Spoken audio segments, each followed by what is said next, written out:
So guys, part 2. Tapos ito po yung mga ano natin.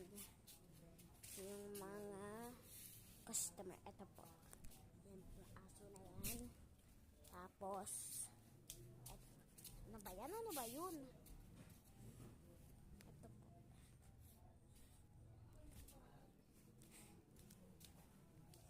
Tapos, naglalady na po ako dito para sa pambili natin. Shopping. Tapos, ito po ilalagay.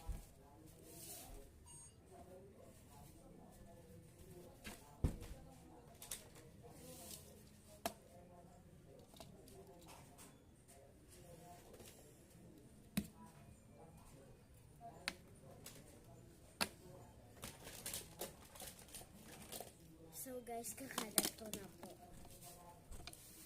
Off ko muna po para mas mabilis. Ay guys, may nakalimot na po pala. Ito po yung mga pera natin sa may paper bag natin. Tapos lalagay ko po kung saan ako mag-check out. Dito po. Dito po. Lalagay ko na po yung pera. Ay, aray ko. Ang sakit.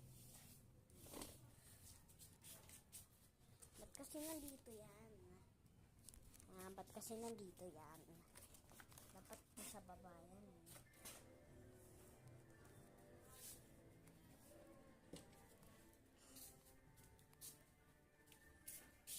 Ay, mabalik na po ulit ko. So guys, off ko na po muna. Bye-bye. So guys, tapos na po agad ako. Ito na po sila. Kasi nakita nyo naman po, konti pa lang po yung nililipit to. Tapos, pwede na tayo mag-start. Let's go. So guys, off again kasi malapit na matapos. Okay guys, part 3 na lang po.